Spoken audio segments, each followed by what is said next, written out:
नमस्कार दोस्तों, गुरुकुल में आपका स्वागत है। और आज फिर से मैं एक बार आपके लिए 10th का सोशल साइंस का पेपर जो 2020 में मार्च में हुआ था वो मैं आपके लेके लाया हूं। तो देखिए फिर से पेपर क्वेश्चन कितने मार्क्स के होंगे 75। कितने समय दिए जाएंगे आपको 3 घंटे का। और सेट कौन सा है ए, पेपर कौन सा है 2020 का है।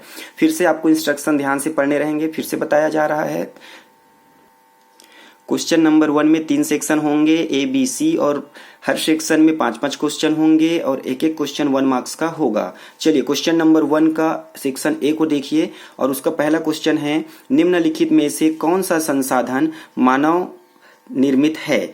हवा, पानी, वन, मकान। चलिए नेक्स्ट क्वेश्चन देखते हैं। इसी का सेकंड ये बोलते हैं, केंद्रीय बजट पारित किया जाता है संसद में, विधानसभा में, विधान परिषद में, इनमें से कोई नहीं। नेक्स्ट क्वेश्चन देखिए तीसरा, रूस की संसद का नाम है लोकसभा, डाइट, डूमा, कांग्रेस।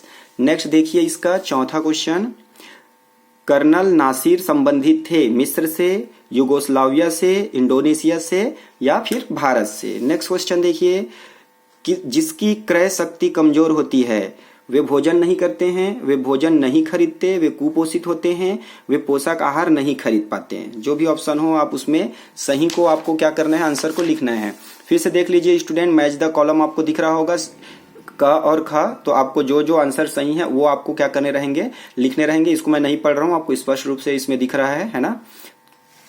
चलिए तो और आगे बढ़ते हैं। सेक्शन सी यहां पर देख लीजिए। सेक्शन सी का फिर से इसमें क्या करने हैं, फिल इन द ब्लैंक्स हैं। तो यहां पर क्या क्या पूछा जा रहा है देख लीजिए। भारत में खालिस्तान भूमि का विस्तार संभव नहीं है। दूसरा देखिए, भारत पर कोयला खालिस्तान के साधनों के रूप में प्रयोग में लाया जाता है। तीसरा क्वेश्चन है, रंगीन प्रिंटिंग प्रेस का आरंभ खालिस्तान के बाद हुआ। चौथा देखिए इसी का, लोकमान्य तिलक खालिस्तान पत्रिका के संपादक थे, आपको नाम बताने हैं। और पांचवा है, खालिस्तान के कारण हमारे खान पान में जहरीले तत्व शामिल हो गए हैं। तो आपको इसमें सिर्फ आंसर को लिखना है स्टूडेंट, पूरा का पूरा ना लिखे, है ना। चलिए अब आते हैं क्वेश्चन नंबर, अभी निर्देश पढ़ना जरूरी है, पढ़ लीजिए। क्वेश्चन नंबर 2 से क्वेश्चन नंबर 6, प्रश्न क्रमांक 2 से प्रश्न क्रमांक 6 तक जो है 2-2 नंबर के आपके हैं। और उसमें जो है आपको शब्द सीमा दिया गया है 30। ये ध्यान रखें, ना तो एकदम लंबा लिखना है ना तो एकदम छोटा सा। आप जितने मार्क्स के है उस हिसाब से जवाब दे देंगे, है ना। चलिए तो क्वेश्चन नंबर 2 है, विकास से आप क्या समझते हैं? 2 मार्क्स के है तो उस हिसाब से लिखना। फसल चक्र किसे कहते हैं? Question number 3।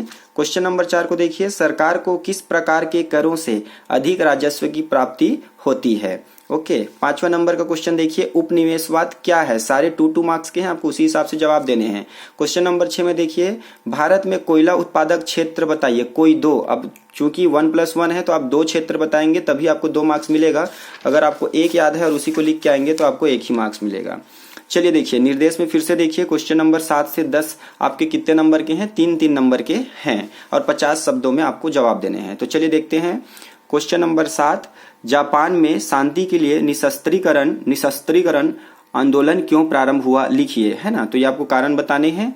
चलिए 8वां क्वेश्चन देखिए, अमेरिका एवं सोवियत संघ की आपसी स्पर्धा का वियतनाम पर क्या प्रभाव पड़ा? देखिए 1, 2, 3, तो आपको कोई 3 प्रभाव बताने हैं, तब आपको पूरा 3 में 3 नंबर मिलेगा। क्वेश्चन नंबर 9 देख लीजिए, भाषा आधारित प्रदेश गठन के 3 सकारात्मक प्रभाव लिखिए। फिर से 3 प्रभाव लिखेंगे तब आपको 3 नंबर मिलेगा। क्वेश्चन नंबर 10 देखिए, वैश्वीकरण से छोटे उत्पादकों को कौन कौन सी चुनौतियों का सामना करना पड़ा? अब ये भी 3 मार्क्स के हैं, तो 3 अगर 3 पॉइंट में आप दे सकते हैं तो ज्यादा अच्छा रहेगा, है ना। 3 बता सकते हैं तो फिर से निर्देश पढ़ना है स्टूडेंट। क्वेश्चन नंबर 11 से क्वेश्चन नंबर 14 तक फिर से आपका 4 मार्क्स के हैं और इसमें अधिकतम शब्द सीमा है 75। तो चलिए देखते हैं क्या क्या क्वेश्चन आपके पास आते हैं। राष्ट्रवाद और अति राष्ट्रवाद में आपको क्या अंतर दिखता है? लिखिए कोई 4। तो आपको दोनों में अंतर बताने हैं, 4 अंतर बताने हैं। 1+1+1 करके दिख रहा है। अगर ये क्वेश्चन, अच्छा ये 4 मार्क्स के क्वेश्चन है, यहाँ से आपका ऑप्शनल शुरू हो जाता है। मतलब या तो आप ऊपर का क्वेश्चन बना सकते हैं या तो आप नीचे का। तो ऊपर का नहीं बनता है तो आप ये क्वेश्चन बना सकते हैं, हिटलर और मुसोलिनी तानाशाह में क्या क्या समानताएं थी? लिखिए। कितने लिखने हैं? 4। चलिए क्वेश्चन नंबर 12 पे आ जाते हैं। आपको एक चार्ट दिया गया है है ना। चार्ट में भारत एवं छत्तीसगढ़ की भूमि उपयोग 2011 प्रदर्शित किया गया है। इस चार्ट का अध्ययन करें और संलग्न प्रश्नों का जवाब दे। देखिए चार यहाँ पर 1+1+ है और 4 क्वेश्चन आपको पूछे जाएंगे, जो आपको ये ग्राफ को बहुत ध्यान से देखने हैं और उसी से ये क्वेश्चन बन जाएगा। तो ज्यादा टफ नहीं रहता स्टूडेंट, अगर आप ये सब समझते हैं तो, पढ़ना अगर आता है कैसे उसको वो करना है तो। क्वेश्चन है भारत की तुलना में छत्तीसगढ़ राज्य में किस भूमि का प्रतिशत अधिक है। तो यहां से देखना है आपको किस प्रकार की भूमि का प्रतिशत भारत की तुलना में छत्तीसगढ़ से कम है। चलिए नेक्स्ट, इसी का दूसरा और 2 क्वेश्चन है। भारत की तुलना में छत्तीसगढ़ में किस प्रकार की भूमि का प्रतिशत 2 गुना है। और है कौन से 2 अलग अलग भूमि का प्रतिशत छत्तीसगढ़ व भारत में समान है। चलिए आते हैं अब हम लोग नेक्स्ट क्वेश्चन पे। अच्छा वो क्वेश्चन अगर आपसे नहीं बनता है ऊपर वाला, तो फिर से एक बार क्वेश्चन दे दिया गया है, फिर से तालिका दिया गया है। निम्नांकित तालिका में कुछ नाम दिए गए हैं, उनके द्वारा मिट्टी का उपयोग किस प्रकार किया जाता है। इसे अपने उत्तर पुस्तिका में तालिका बनाकर भरिए। ये पूरा का पूरा आपको बनाने हैं आंसर शीट में, और यहाँ पर फिर से आपको आंसर लिख देना है, ठीक है। चलिए अब आ जाते हैं हम लोग क्वेश्चन नंबर 13 पे।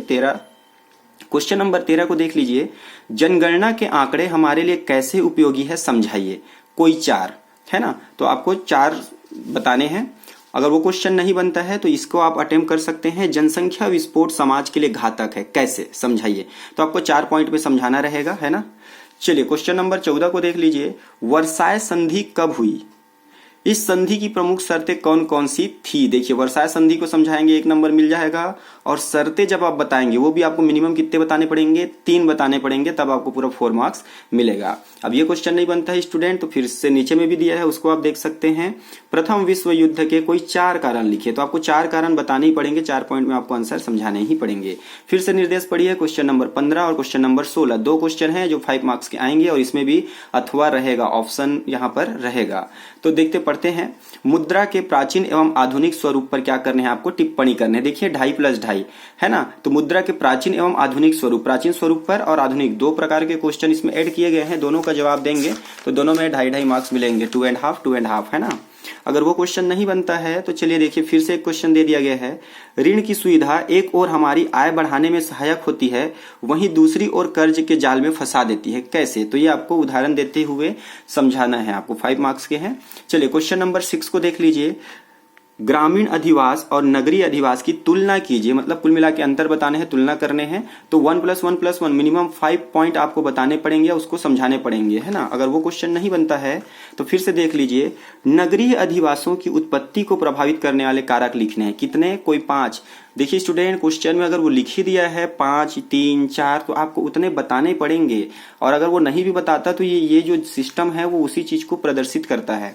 फिर से निर्देश देखिए 17 और 18 जो लास्ट के 2 क्वेश्चन हैं जो 6 मार्क्स के रहेंगे, उसमें भी ऑप्शन रहेगा, तो उसके लिए निर्देश दिया था। चलिए क्वेश्चन नंबर 17 देखिए। भारत के राष्ट्रपति की शक्तियों व कार्यों की व्याख्या कीजिए। पॉइंट टू बी नोटेड, शक्तियों व कार्यों की व्याख्या कीजिए, है ना। तो 1+1+1 6 पॉइंट में आपको बताने हैं शक्ति और कार्य। अगर वो क्वेश्चन नहीं बनता है तो देख लीजिए अथवा में क्या है, निर्वाचन मतलब चुनाव आयोग के 6 कार्यों को लिखकर व्याख्या कीजिए। 6 कार्यों को, मतलब उसको कार्य बस बताने नहीं है, उसके बारे में थोड़ा थोड़ा आपको लिखने हैं, तब आपको पूरा 6 में 6 मार्क्स जो है यहाँ पर मिलेगा, है ना। क्वेश्चन नंबर 18 देख लीजिए, लास्ट क्वेश्चन है जो कि आपका, मतदाता किन किन कारणों से मतदान प्रक्रिया में भाग नहीं लेते हैं, स्पष्ट कीजिए कोई 6। फिर से बोल दिया गया आपको कोई 6 बताने हैं, तो आपको 6 बताने ही पड़ेंगे कि क्या क्या वो कारण है जिसके कारण वो मतदान करने नहीं जाते हैं, है ना।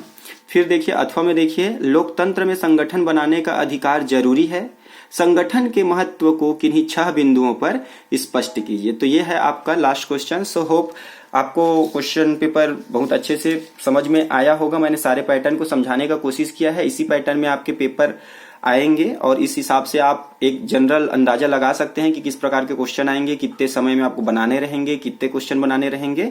तो it will be very useful for you students. तो आगे भी और बाकी सब्जेक्ट्स के क्वेश्चन पेपर पाने के लिए आप चैनल को सब्सक्राइब करें और ज्यादा से ज्यादा शेयर करें। Thanks for watching, thank you.